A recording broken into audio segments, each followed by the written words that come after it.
ভয়ঙ্কর হরপা বানে বিপর্যস্ত নেপাল। পাহাড়ি নদীর ভয়াল স্রোতে ভেসে গিয়েছে একের পর এক এলাকা। চারিদিকে এখন শুধুই ধ্বংসের ছবি। মৃত্যু হয়েছে অন্তত 157 জনের। এখনো নিখোঁজ বহু মানুষ, তাদের মধ্যে রয়েছেন 141 জন ভারতীয়।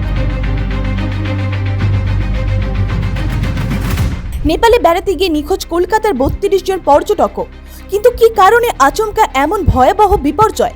প্রথমে ভূমিকম্পের আশঙ্কা করা হলেও এবার সামনে এলো অন্য তথ্য।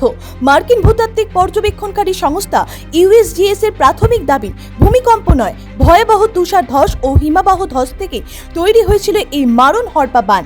কিভাবে ঘটল এই বিপর্যয়, দেখুন এই রিপোর্টে।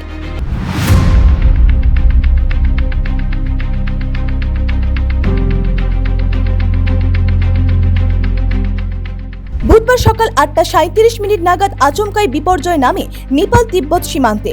প্রথমে মনে করা হয়েছিল 4.4 মাত্রার ভূমিকম্পের জেরে কেঁপে উঠেছে এলাকা, আর তার কিছুক্ষণের মধ্যেই ভয়াবহ হরপা বান আছড়ে পড়ে ভটিকোশি নদীতে।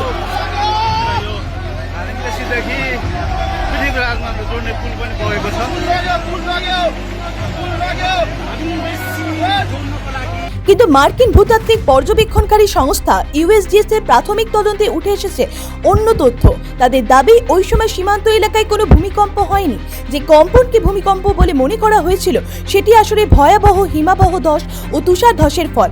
বিশেষজ্ঞদের প্রাথমিক অনুমান, পাহাড় থেকে বিপুল পরিমাণ বরফ, পাথর এবং কাদামাটি নেমে এসে নদীর গতিপথ আটকে দেয়, তৈরি হয় অস্থায়ী বাঁধের মতো অবরোধ। এরপর জমে থাকা জলের প্রবল চাপে আচমকাই সেই অবরোধ ভেঙে যায়, আর মুহূর্তের মধ্যেই পাহাড়ি নদী বেয়ে নেমে আসে ভয়ঙ্কর কাদামাটির স্রোত। সবচেয়ে বেশি ক্ষতিগ্রস্ত হয়েছে নেপালের তিব্বত সীমান্তবর্তী রাসুয়া জেলা। ক্ষয়ক্ষতির খবর মিলেছে নুয়াকোট এবং ধাদিংয়ে। বহু গ্রাম ভেসে গিয়েছে বলে আশঙ্কা প্রশাসনের। মৃতের সংখ্যা ইতিমধ্যেই বেড়ে হয়েছে অন্তত 157 জন। নিখোঁজ রয়েছেন বহু মানুষ। পর্যটন দপ্তরের তথ্য অনুযায়ী বুধবার রাত পর্যন্ত 468 জন পর্যটকের খোঁজ মেলেনি। তাদের মধ্যে রয়েছে 141 জন ভারতীয়। নিখোঁজ কলকাতার 32 জন পর্যটকও, যারা মানস সরোবর দর্শনে গিয়েছিলেন। এখন প্রশ্ন একটাই, হিমালয়ের বুকে জলবায়ু পরিবর্তন, দ্রুত বরফ গলা এবং হিমবাহের অস্থিরতার এই ভয়াবহ পরিণতি কি আরো বড় বিপদের ইঙ্গিত দিচ্ছে?